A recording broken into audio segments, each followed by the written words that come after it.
ನಮಸ್ಕಾರ ಎಲ್ರಿಗೂ, welcome to Sushmita studio. ತುಂಬ ದಿನ ಆದಮೇಲೆ ವಿಡಿಯೋ ಮಾಡ್ತಾ ಇದ್ದೀನಿ. ವಿಡಿಯೋ ಮಾಡ್ಲಿಕ್ಕೆ ಕಾರಣ ಎರಡಿದೆ. ಸೊ ಒಂದು, ಇಷ್ಟು ದಿನ ಯಾಕೆ ಮಾಡಿಲ್ಲ ಅಂತಲೂ ಹೇಳಬೇಕು. ಆ್ಯಂಡ್ ಇನ್ನೊಂದು, ಒಂದಿಷ್ಟು ಪ್ರಾಬ್ಲಮ್ಸ್ನ ನಾವು ಫೇಸ್ ಮಾಡಿದ್ದೀವಿ. ಸೊ ಅದನ್ನು ನಿಮ್ಮ ಜೊತೆ ಶೇರ್ ಮಾಡಬೇಕು ಅಂದ್ಕೊಂಡಿದ್ದೀನಿ.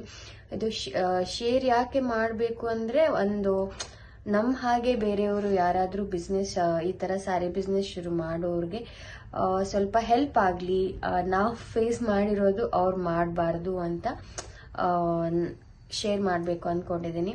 ಇದು ಬೇಸಿಕಲಿ ಬಂದು ಮೀಶೋ ಬಗ್ಗೆ. ಸೊ ಎಸ್, ನಾವು ಬಿಸ್ನೆಸ್ ಶುರು ಮಾಡಿದಾಗ ಮೇನ್ ನಮ್ಮ ತಲೆಯಲ್ಲಿದ್ದು ಆನ್ಲೈನ್ ಅಂದರೆ ಮೀಶೋ ಹಾಗೆ ಅಮೆಝಾನ್ ಅಂತ.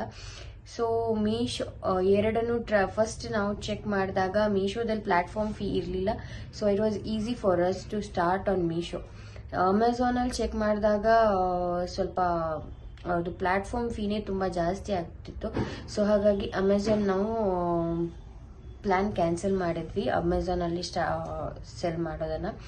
ಬಿಕಾಸ್ ಅಮೆಝಾನ್ ಅಂದರೆ ಫಾರ್ ಮ್ಯಾನುಫ್ಯಾಕ್ಚರರ್ಸ್ಗೆ ಅದು ವರ್ಕೌಟ್ ಆಗುತ್ತೆ, ಬಟ್ ನಮ್ಮಂಥ ರಿಟೇಲರ್ಸ್ಗೆ ಖಂಡಿತ ವರ್ಕೌಟ್ ಆಗಲ್ಲ. ಬಿಕಾಸ್ ಅವ್ರದ್ದು ಈಚ್ ಸಾರಿ ಮೇಲೆ ಪ್ಲಾಟ್ಫಾರ್ಮ್ ಫೀನೇ ಆಲ್ಮೋಸ್ಟ್ 28 to 30% ಇರುತ್ತೆ. ಸೊ ಹಾಗಾಗಿ ಅದು ರಿಟೇಲರ್ಸ್ಗಂತೂ ಖಂಡಿತ ಅಲ್ವೇ ಅಲ್ಲ ಪ್ಲಾಟ್ಫಾರ್ಮ್. ಇಷ್ಟು ದಿನ ವಿಡಿಯೋ ಯಾಕೆ ಮಾಡಿಲ್ಲ ಅಂದರೆ ಇದೇ ರೀಸನ್. ಫಸ್ಟ್ ನಾವು ಮೀಶೋದಲ್ಲಿ ಹಾಕಿದಾಗ ಇಮ್ಮಿಡಿಯೇಟ್ ಆಗಿ ನಮಗೆ ಆರ್ಡರ್ಸ್ ಬರ್ಲಿಕ್ಕೆ ಶುರು ಆಯಿತು.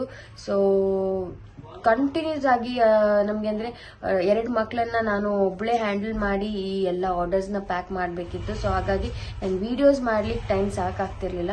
ಸೊ ಒಂಥರ ಖುಷಿ, ಓಕೆ ಹಾಕಿದ ತಕ್ಷಣ ಇಮಿಡಿಯೇಟ್ ಆಗಿ ಒಳ್ಳೆ ರೆಸ್ಪಾನ್ಸ್ ಬಂತು ಅಂತ. ಸೊ ಕಂಪ್ಲೀಟ್ ಅದರಲ್ಲೇ ಬ್ಯುಸಿ ಇದೆ ನಾನು. ಆ್ಯಂಡ್ ನಮಗೆ ರೇಟಿಂಗ್ಸು ಚೆನ್ನಾಗಿತ್ತು. 4.3 ಬಂದಿತ್ತು ನನಗೆ ಮೀಶೋದಲ್ಲಿ. ವಿದಿನ್ 15 days ನನಗೆ 4.3 ಬಂತು ನಮ್ಮದು ಸ್ಟುಡಿಯೋಗೆ.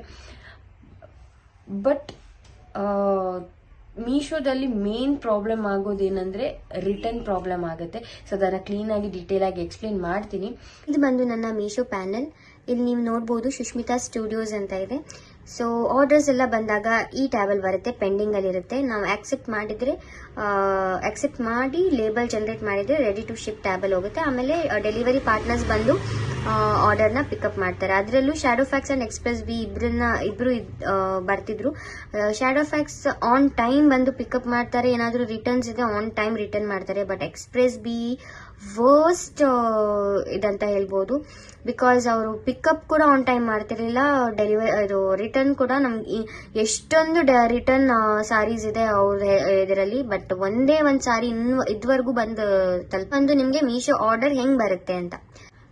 ರಿಟರ್ನ್ ಅದು ಶಿಪ್ ಮಾಡಿದ್ಮೇಲೆ ಕಸ್ಟಮರ್ ತಗೊಂಡು ಆಮೇಲೆ ರಿಟರ್ನ್ ಹಾಕಿದ್ರೆ, ಈ ತರ ರಿಸಿವ್ಡ್ ರಾಂಗ್ ಪ್ರಾಡಕ್ಟ್ ಏನಾದರೂ ರೀಸನ್ಸ್ ಕೊಟ್ಟು ರಿಟರ್ನ್ ಹಾಕಿದ್ರೆ ಈ ತರ ಶಿಪ್ಪಿಂಗ್ ಚಾರ್ಜಸ್ ಬೀಳುತ್ತೆ ನಮಗೆ. ಒಂದು ಸ್ಯಾರಿ ಮೇಲೆ 165 ಶಿಪ್ಪಿಂಗ್ ಚಾರ್ಜಸ್ ಬೀಳುತ್ತೆ. ಸೊ ನನಗೆ ಇದುವರೆಗೂ ಸೇಲ್ ಆಗಿರೋದು ಆಲ್ಮೋಸ್ಟ್ 50 to 60 ಸ್ಯಾರೀಸ್. ಅದರಲ್ಲಿ 15 ಸ್ಯಾರೀಸ್ ಏನೋ ಸೇಲ್ ಆಗೋಗಿದೆ, ಬಟ್ ಮಿಕ್ಕಿದೆಲ್ಲ ರಿಟರ್ನ್ ಬಂದಿದೆ. ಸೊ ಏನ್ 15 ಸ್ಯಾರೀಸ್ ಸೇಲ್ ಆಗೋಗಿದೆ ನೋಡಿ, ಅದರದ್ದು ಪ್ರಾಫಿಟ್ ಬಿಟ್ಟು ನಮಗೆ ಆಲ್ಮೋಸ್ಟ್ ಕಂಪ್ಲೀಟ್ ಸಾರಿ ಪ್ರೈಸ್ ಕೂಡ ನಮ್ಗೆ ಬಂದಿಲ್ಲ. ನಾವೇನು ಪ್ರೈಸಿಗೆ ಪರ್ಚೇಸ್ ಮಾಡಿದ್ವಿ ನೋಡಿ ಸಾರಿ, ಆ ಪ್ರೈಸು ನಮ್ಗೆ ಸಿಕ್ಕಿಲ್ಲ. ಬಿಕಾಸ್ 15 ಸ್ಯಾರೀಸ್ ಸೇಲ್ ಆಗೋಗುತ್ತೆ, 35 ಸ್ಯಾರೀಸ್ ರಿಟರ್ನ್ ಬಂದ್ರೆ ನಿಮಗೆ ಈಚ್ ಸ್ಯಾರಿ ಮೇಲೆ 165 ಬೀಳುತ್ತೆ ನೋಡಿ. 165 ಈ ಸಾರಿಗೆ, ಬಟ್ ಕೆಲವು ಸಾರಿಗೆ 172 ಬೀಳುತ್ತೆ. ಮೇ ಬಿ ಬಿಕಾಸ್ ಇದು ಏನು ಸ್ಟೇಟ್ ಮೇಲೆ ಡಿಪೆಂಡ್ ಆಗುತ್ತೆ ಅನ್ಸುತ್ತೆ. ಈ ತರ ನೋಡಿ, ಶಿಪ್ಪಿಂಗ್ ರಿಟರ್ನ್ ಚಾರ್ಜಸ್ ಅಂತ ಈ ತರ ಬೀಳುತ್ತೆ. So in case RTO return ಆದ್ರೆ ಈ ತರ 0 ಬರುತ್ತೆ ನಿಮಗೆ. ಬಟ್ ಕಸ್ಟಮರ್ ರಿಟರ್ನ್ ಆದ್ರೆ ಈ ತರ 165, 172 ಆ ತರ ಚಾರ್ಜಸ್ ಬೀಳುತ್ತೆ. ಸೊ ಮೇನ್ ನಿಮಗೆ ಲಾಸ್ ಆಗೋದು ಈ ತರ ಪರ್ಚೇಸ್ ಮಾಡಿ ಸುಮ್ಮನೆ ಕಸ್ಟಮರ್ ಅಕ್ಸೆಪ್ಟ್ ಮಾಡಿ ಆಮೇಲೆ ರಿಟರ್ನ್ ಮಾಡ್ತಾರೆ ನೋಡಿ ಅದು. ಬಟ್ ಕೆಲವರು ಈ ತರ ರಿಸಿವ್ಡ್ ರಾಂಗ್ ಪ್ರಾಡಕ್ಟ್ ಅಂತಾನೆ ಹೇಳ್ತಾರೆ. ಬಿಕಾಸ್ ಅವರಿಗೆ ಆ ಸಾರಿ ಇಷ್ಟ ಇರಲ್ಲ, ಬಟ್ ಅವರು ಪರ್ಚೇಸ್ ಮಾಡಬೇಕಾದ್ರೆ ಆಪ್ಟ್ ಏನ್ ಮಾಡಿರ್ತಾರೆ, return only if it is wrong product ಅಂತ ಹಾಕಿರ್ತಾರೆ. ರಾಂಗ್ ಆರ್ ಡ್ಯಾಮೇಜ್ ಪ್ರಾಡಕ್ಟ್ ಅಂತ ಆಪ್ಷನ್ ಅನ್ನ ಸೆಲೆಕ್ಟ್ ಮಾಡಿರ್ತಾರೆ. ಸೊ ಹಾಗಾಗಿ ಅವ್ರಿಗೆ ರಿಟರ್ನ್ ಮಾಡಬೇಕು. So they will opt received wrong product ಅಂತ. ಸೊ ಇದು ಒಂಥರ ಲಾಸ್ ಆಗುತ್ತೆ. ಆ್ಯಂಡ್ ಇನ್ನೊಂದು ಸ್ಯಾರಿನ ಏನು ರಿಸಿಪ್ಟ್ ರಾಂಗ್ ಪ್ರಾಡಕ್ಟ್ ಅಂತ ಕಳಿಸಿರ್ತಾರೆ ನೋಡಿ, ಈ ಸ್ಯಾರಿನೇ ಬೇರೆ ಥರ ಬಂದು. ಸೊ ಈ ಸ್ಯಾರಿ ನೋಡಿ ನೀವು ಯಾವ ಥರ ಇದೆ ಅಂತ, ಈ ಸ್ಯಾರಿ ನೋಡಿ ಯಾವ ಥರ ಇದೆ ಅಂತ. ಸೊ ಇದ್ರ ಪ್ರೈಸ್ ಬಂದು 1580 ಆಗಿರುತ್ತೆ. ಬಟ್ ನನಗೆ ರಿಟರ್ನ್ ಬರಬೇಕಾದ್ರೆ ಇಲ್ಲಿ ನೋಡಿ ರಿಟರ್ನ್ ಬರಬೇಕಾದ್ರೆ ಈ ಸ್ಯಾರಿ ನೋಡಿ ಡೆಲಿವರ್ಡ್ ಅಂತ ಇದೆ. ಸೇಮ್ ಸ್ಯಾರಿ, ಇದೇ ಸ್ಯಾರಿ ನಂಗೆ ರಿಟರ್ನ್ ಬಂದಿರೋದು. ಬರಬೇಕಾದ್ರೆ ಈ ಥರ ಬಂದಿದೆ. ಸೊ ಇದನ್ನು ಆಮೇಲೆ ಓಪನ್ ಮಾಡಿ ತೋರಿಸ್ತೀನಿ ನಾನು ರಿಟರ್ನ್ಸ್ ಯಾವ ಥರ ಬರುತ್ತೆ ಅಂತ. ಇದು ಬಂದು ನನ್ನ ಪೇಮೆಂಟ್ ಸ್ಕ್ರೀನ್ ಆಗಿರುತ್ತೆ. ಸೊ ಇನ್ ಡೀಟೇಲ್ ಆಗಿ ನಿಮಗೆ ಪೇಮೆಂಟ್ಸ್ ಈ ಥರ ಬರುತ್ತೆ. ಆ್ಯಂಡ್ ಅದರಲ್ಲಿ ನೀವು ಚೆಕ್ ಮಾಡ್ಬೋದು ನಿಮಗೆ ಯಾವ ಥರ ಪೇಮೆಂಟ್ ಬರುತ್ತೆ ಅಂತ. ಸೊ ಫಾರ್ ಎಕ್ಸಾಂಪಲ್ ಇಲ್ಲಿ ನೋಡಿ, ಆ್ಯಕ್ಚುಲ್ ನನಗೆ ಸೇಲ್ ಆಗಿರೋದು ಈ ಸ್ಯಾರಿ. ಸೊ ಈ ಸ್ಯಾರಿ ಸೇಲ್ ಆಗಿರೋದು, ಇದ್ರ ಕಾಸ್ಟ್ ಬಂದು 1185. ಸೊ ಇದಕ್ಕೆ ಎಷ್ಟೊಂದು ಡಿಡಕ್ಷನ್ಸ್ ಆಗಿದೆ ನೋಡಿ, 172. ಈ ಸ್ಯಾರಿದು ಡಿಡಕ್ಷನ್ ಆಗಿದೆ, ಈ ಸ್ಯಾರಿದು ಡಿಡಕ್ಷನ್ ಆಗಿದೆ. ಸೊ ಆಲ್ಮೋಸ್ಟ್ 4-5 ಸ್ಯಾರೀಸ್ ಡಿಡಕ್ಷನ್ ಆಗಿ ಆಮೇಲೆ ನಿಮಗೆ ಬರೋ ಅಮೌಂಟ್ ಬಂದು ಈ ಥರ. ಸೊ ತುಂಬ ಅಂದರೆ ತುಂಬಾ ಲಾಸ್ ಆಗುತ್ತೆ. ಇನ್ನು ಒಂದು ಸ್ಯಾರಿ ಯಾವ ಟ್ಯಾಬಲ್ಲೂ ಇಲ್ಲ. ನಂದು ರಿಟರ್ನಲ್ಲಿ ಇತ್ತು ಫಸ್ಟ್. ಅದು ಇವಾಗ ನೋಡಿದರೆ ಅದು ಇನ್ ಟ್ರಾನ್ಸಿಟು ಇಲ್ಲ, ಔಟ್ ಫಾರ್ ಡೆಲಿವರಿ ಇಲ್ಲ, ಡೆಲಿವರ್ಡಲ್ಲೂ ಇಲ್ಲ, ಲಾಸ್ಟ್ ಟ್ಯಾಬಲ್ಲೂ ಇಲ್ಲ, ಡಿಸ್ಪೋಸ್ಡ್ ಟ್ಯಾಬಲ್ಲೂ ಇಲ್ಲ. So it's easy to open Meesho account. ತುಂಬ ಎಷ್ಟು ಸುಲಭ ಅಂದರೆ ಮೀಶೋ ಸೆಲ್ಲಿಂಗ್ ಅಕೌಂಟ್ನ ಓಪನ್ ಮಾಡೋದು. ಬಟ್ ಅಷ್ಟೇ ಕಷ್ಟ ಇದೆ ಅದರಲ್ಲಿ ಪ್ರಾಫಿಟ್ ಮಾಡಿ ಮೀಶೋದಲ್ಲಿ ಸಸ್ಟೈನ್ ಆಗೋದು. ಬಿಕಾಸ್ ಈ ಥರ ತುಂಬ ಅಂದರೆ ತುಂಬಾ ಮೋಸ ಆಗುತ್ತೆ. ಸೊ ನೀವು ನೋಡ್ಬೋದು ಆಲ್ಮೋಸ್ಟ್ 72 ಸ್ಯಾರೀಸ್ನ ನಾನು ಅಪ್ಲೋಡ್ ಮಾಡಿದ್ದೆ.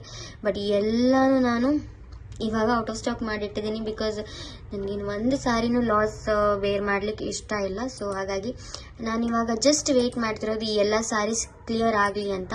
ಸೊ ರಿಟರ್ನ್ ಬರೋದು ಇದು ಒಂದು ಉಳಿದಿದೆ. ಆ್ಯಂಡ್ ಇದು ಸ್ಯಾರೀಸ್ನ ನಾನು ಇವಾಗ ಇದು ಈ 2 ಸ್ಯಾರೀಸ್ ಔಟ್ ಫಾರ್ ಡೆಲಿವರಿ ಅಂತ ಒಂದು ತುಂಬ ದಿನದಿಂದ ಇದೆ.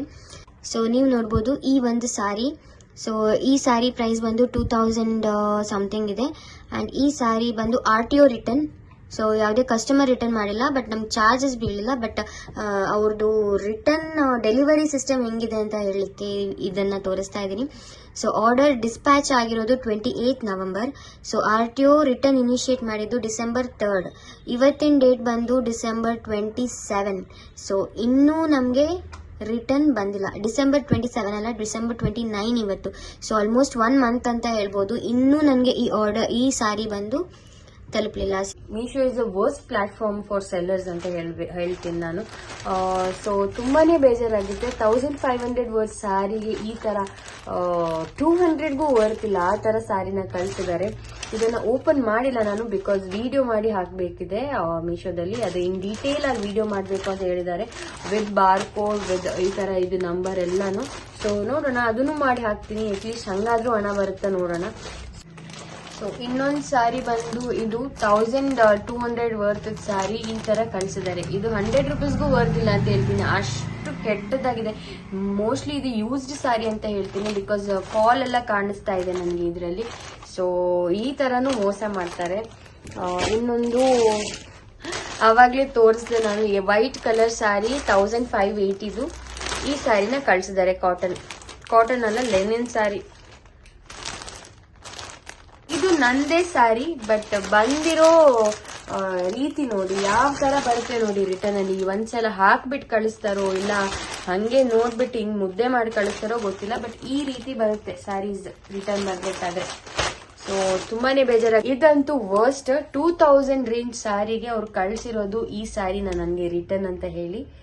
ಯೂಸ್ಡ್ ಸ್ಯಾರಿ, ಅದ್ರ ಮೇಲೆ ನೋಡಿ ಯಾವ ತರ ಕಳಿಸ್ತಾರೆ ನೋಡಿ. 2000ಗೆ ಈ ಸ್ಯಾರಿನ ಕಳಿಸಿದ್ದಾರೆ. ಈ ತರ ಹೋಲ್ ಎಲ್ಲ ಮಾಡಿಬಿಟ್ಟು ಹೋಲ್ ಆಗಿರೋ ಸ್ಯಾರಿನ ಕಳಿಸಿ ಈ ತರ ಕಳಿಸಿದ್ದಾರೆ ಸ್ಯಾರಿ. ಸೊ ತುಂಬಾನೇ ಬೇಜಾರಾಗುತ್ತೆ.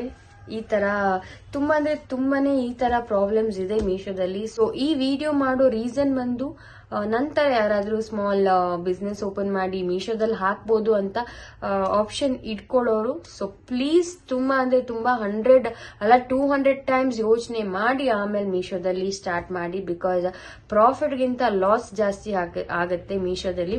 ಇದು ರಿಟರ್ನ್ಸ್ ಎಲ್ಲ ಸಾರಿ ಬಂದ್ಮೇಲೆ ಮತ್ತೆ ಮೀಶೋ ಸೈಡ್ ತಿರುಗೂ ನೋಡಲ್ಲ ನಾನು. ಸೊ ಇದು ನನ್ನ ಎಕ್ಸ್ಪೀರಿಯನ್ಸ್ ನಿಮ್ ಜೊತೆ ಶೇರ್ ಮಾಡಬೇಕು ಅನ್ಕೊಂಡಿದ್ದೆ. Thank you all.